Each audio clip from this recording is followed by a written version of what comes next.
ওকে, একটু kindly concentrate করি। আমরা আজকে যে লোগোটা ডিজাইন করব এটাকে মূলত হচ্ছে আমরা গ্রিড লোগো বলি। তো গ্রিড লোগো দিয়ে আমরা যে কোনো ধরনের ডিজাইনগুলো, যে কোনো লোগোকে সহজে গ্রিডের মধ্যে নিয়ে এসে ডিজাইন করতে পারি। গ্রিড বলতে সাধারণত কি বোঝানো হয়? গ্রিড বলতে সাধারণত,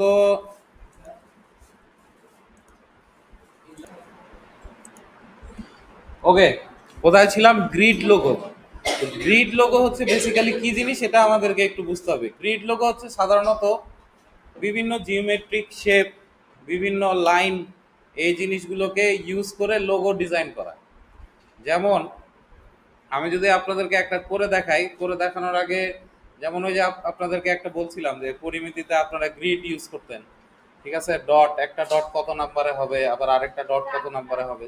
তো এই গ্রাফ টাইপের যে পেজটা থাকে ওখানে বিভিন্ন লাইন টানা থাকে না?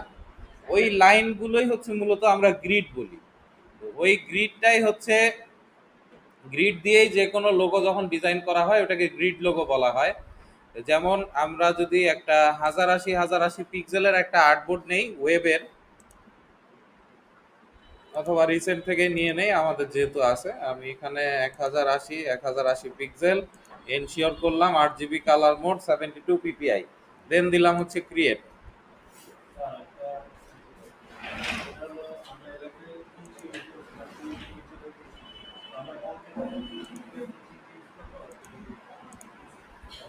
ওকে, দেন 1080 পিক্সেলের একটা আর্টবোর্ড নিলাম।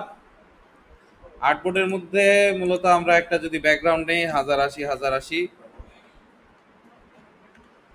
ব্যাকগ্রাউন্ডটা অ্যাড হইলো, এটাকে আমরা জাস্ট শেপটাকে মিডিলে অ্যালাইন করে নিচ্ছি। অ্যালাইন করে নিয়ে স্ট্রকটাকে অফ করে দিলাম। Then object path, offset path করে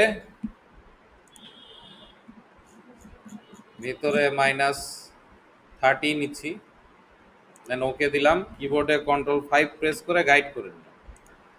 গাইড করে নেওয়ার পরে এখন আমাদের মূলত সেন্টার অ্যালাইনের জন্য দুইটা গাইড বা রুলার লাগবে। যেমন এই যে উপর থেকে Ctrl+R প্রেস করে যখন রুলার আনছি, মাউস দিয়ে ড্র্যাগ করে এই জায়গায় নিয়ে আসলে আমাদের একটা গাইড আসবে, আবার এদিক দিয়ে এই পাশে ড্র্যাগ করলে এইভাবে একটা গাইড আসবে। তো গাইডগুলোকে সবার প্রথমে আনলক করে নিচ্ছি অ্যালাইন করার জন্য। এখন আনলক হওয়ার পরে গাইডটাকে সিলেক্ট করে মিডিলে অ্যালাইন করলাম। অ্যালাইন হওয়ার পরে এখন গাইডগুলোকে আমি লক করে দিচ্ছি। তো মোটামুটি আমার কাজ করার জন্য যাবতীয় যা যা লাগতো তা তা আমি পেয়ে গেছি। এখন চলে আসেন লাইনে। যেমন এই যে লাইন সেগমেন্ট টুল আপনারা চিনেন। লাইন সেগমেন্ট টুল দিয়ে কি হয়? লাইন নেওয়া হয়। তা আমরা একটা জাস্ট লাইন নিলাম, এই যে উপর থেকে নিচ পর্যন্ত এভাবে লাইন নিলাম। লাইন নিয়ে লাইনটাকে মিডিল পর্যন্ত অ্যালাইন করলাম। অ্যালাইন করে স্ট্রোকটাকে আমাদেরকে 0.25 মেনটেন করব ব্ল্যাক কালার। তাহলে যখন আমরা গ্রিডের কাজগুলো, ওভারল্যাপিং এর কাজগুলো হবে, স্পেসিফিক পয়েন্টেই একটা শেপ আর একটা শেপ বা একটা লাইন আর একটা লাইনের উপরে ওভারল্যাপিং হবে। যদি বড় স্ট্রোক নেই তাহলে সেই ক্ষেত্রে ওভারল্যাপিংটা আমরা ওইভাবে আইডেন্টিফাই করতে পারবো না, দেন আমাদের কাজের মধ্যে অসুবিধা হবে। এই যে লাইনটা নিলাম, এই লাইনটাকে অল্টার প্রেস করে যদি শিফট ধরে আমি এভাবে ড্র্যাগ করি তাহলে আরেকটা কপি পাবো। এই যে এখানে আমি একটা ডিসটেন্স ক্রিয়েট করলাম। এখন কিবোর্ডে যদি আমি Ctrl+D বাটন প্রেস করি তাহলে আরও একটা এক্সট্রা লাইন পাবো। এরকম করে আমরা জয়টা নিতে চাচ্ছি ততগুলো আমরা নিতে পারতেছি। তা আমাদের এখানে ইন টোটাল লাগবে 14টা লাইন, অলরেডি 3টা লাইন আমরা নিছি, তাইলে সেই ক্ষেত্রে আরও 11টা লাইন নিব। তাহলে 1 2 3 4 5 6 7 8 9 10 11, তাহলে 14টা লাইন নিলাম। নেওয়ার পরে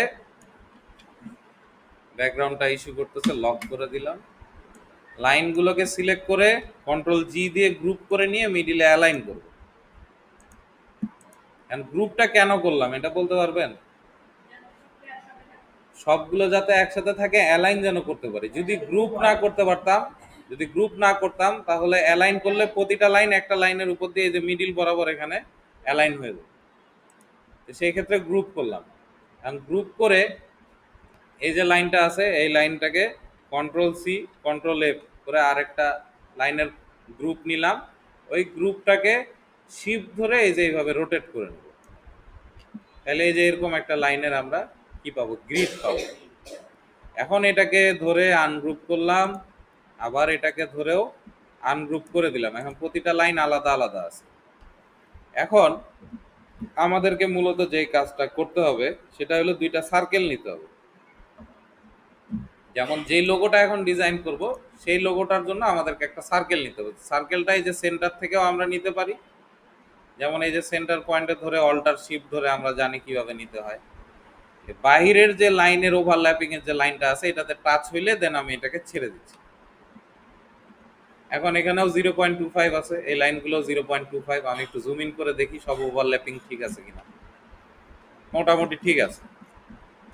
তাহলে সেই ক্ষেত্রে ওভারল্যাপিং চারিদিকেই হচ্ছে। দেন আমি শেপ বিল্ডার টুল দিয়ে যখন কাজ করব তাহলে অসুবিধা হবে না। এই সার্কেলটাকে ধরে আমি আবার কন্ট্রোল সি কন্ট্রোল এফ দিলাম, তাহলে আরও একটা সার্কেল এটার উপরে আসলো। সিলেকশন টুল দিয়ে সেই ছোট সার্কেলটাকে একটা দুই পাশ থেকে একটা একটা করে লাইন কমিয়ে নিলাম, অল্টার আর শিফট ধরে রিস্কেল করে ভিতরের দিকে আর একটা সার্কেল নিলাম। এখন দেখেন আমাদের এরকম একটা গ্রিড তৈরি হয়েছে। এই গ্রিডের মধ্যে আমরা যে কোনো একটা লোগো ডিজাইন করতে পারি। কিভাবে? যেমন এটাকে সিলেক্ট করলাম, সিলেক্ট করে একটু এনশিওর করতে হবে যে আমাদের এটাকে আনগ্রুপ করছি কিনা। হ্যাঁ, আনগ্রুপ করে ফেলছি। এখন সবগুলোকে একসাথে সিলেক্ট করব। সিলেক্ট হওয়ার পরে শেপ বিল্ডার টুলে গেলাম, এই স্ট্রক কালারটাকে সলিড কালারে সোয়াপ করে নিয়ে নিচ্ছি। সোয়াপ করে নেওয়ার পরে এখন আমরা মূলত এই জায়গায় এইভাবে যদি ড্র্যাগ করে এই জায়গাটা ছেড়ে দিই, দেখেন এই জায়গাটা ব্ল্যাক কালার। দেন এইটাকে আবার এইভাবে ড্র্যাগ করলাম, এই জিনিসটা এইভাবে অ্যাড হয়ে গেল। আবার উপরের এই শেপগুলোকে ড্র্যাগ করে যদি এইভাবে ছেড়ে দেই তাহলে এই জিনিসটা এক হয়ে গেল। কিন্তু এই যে এখানে দেখেন কর্নার একটা গ্যাপ পড়ে গেছে, এটাকে আবার এই যে মাউস দিয়ে এভাবে ড্র্যাগ করতে হবে। লেফট ক্লিক করে আমি মাউস দিয়ে ড্র্যাগ করতেছি। আবার জুম ইন করে কাজ করতে হবে যেন ছোট ছোট কোণা যদি কোনো কারণে ছাড়া পড়ে সে জিনিসগুলো যেন আমাদের চোখে পড়ে। তাহলে এই জায়গায় কি হলো, একটা এইচ এর মতো শেপ আসলো। এখন আমি একটা লাইন গ্যাপ দিলাম পরের যে লেটারটা আছে এই লেটারটা নিয়ে কাজ করার জন্য। তাহলে সেই ক্ষেত্রে এইভাবে করে একদম মিডিল বরাবর এই পর্যন্ত এনে ছেড়ে দিলাম। আবার এইদিকে এটা ধরে ড্র্যাগ করে এই মিডিল বরাবর এনে আমি ছেড়ে দেব। তাহলে এই যে সি টাইপের একটা আমরা লেটার পেয়ে যাচ্ছি। এই জায়গাটা গ্যাপ পড়ে গেছে, এই পাশ থেকে ধরে এই পাশে এই যে ড্র্যাগ করে দিলাম, অ্যাড হয়ে গেল। আবার উপরে দেখব, উপরে যে দেখেন এই এরিয়াটা বেশি নিয়ে নিছে। রিজনটা কি?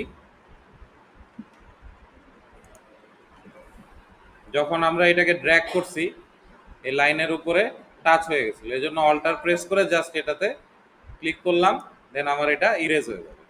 আচ্ছা, এখন এই পার্টে চলে আসি।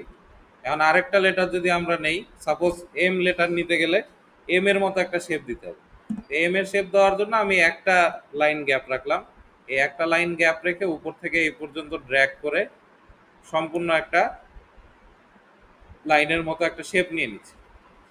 এই শেপটা দিয়ে দেন আমি আবার এই দিকে ড্র্যাগ করব, ড্র্যাগ করে একদম নিচে এই সার্কেলের শেষ পর্যন্ত ড্র্যাগ করে এনে ছেড়ে দিলাম। আবার এই পজিশন থেকে এইভাবে ড্র্যাগ করে নিয়ে এসে নির্দিষ্ট একটা এরিয়া পর্যন্ত এসে এই কোণটা ধরে শেষ করে দিল। এখন দেখেন এই যে এগুলো বাকি আছে, এটা আমাকে জুম ইন করে কাজ করতে হবে। খুব স্লোলি কাজগুলো করব যেন কাজ করতে করতে কোনো কারণে এই যে এরকম করে বাইরে যেন না চলে যায়। তাহলে সেক্ষেত্রে যদি চলে যায় কন্ট্রোল জেড দিয়ে আন্ডো করে নেবেন, দেন আপনাদের ইজি হবে। আবার পূর্বের জায়গা থেকে আমরা আবার কাজগুলো কন্টিনিউ করতে পারবো। এখন এই যে এরকম একটা মনে করেন যে টেক্সট টাইপ লোগো আছে, যেটাকে আমরা হচ্ছে কি বলি, কি টাইপ লোগো বলেন তো? Grid logo. আবার ওই যে 7 টাইপস অফ লোগো যেটা দেখছিলাম সেখানে হচ্ছে এটাকে আমরা বলতাম কি, মনোগ্রাম লোগো। মানে যে কোনো একটা কোম্পানির নামকে শর্টে আমরা রিপ্রেজেন্ট করলে এই ধরনের লোগোগুলো ডিজাইন করে থাকি। এখন দেখেন এই লোগোটাকে সিলেকশন করা আছে না, সিলেকশন টুলে আবার গেলাম, সিলেকশন টুলে যাই ডি সিলেক্ট করলাম, এই জায়গায় একটা ক্লিক করলাম, এই এইচটাকে ধরলাম, শিফট ধরে সি ধরলাম, তারপরে এম ধরলাম, ধরে কিবোর্ডে কন্ট্রোল এক্স বাটন প্রেস করে উপরে এই জায়গায় জাস্ট নিয়ে আসলাম। সাপোজ এই সাইডে এভাবে করে রাখলাম। এখন জুম ইন করে দেখতে হবে কোনো কোণে কোনো প্রবলেম আছে কিনা। যদি ইস্যুস থাকে, এই ইস্যুসগুলো সলভ করার জন্য আমরা এই যে স্টপটাকে সাপোজ 2 পিটি যদি করে দেই,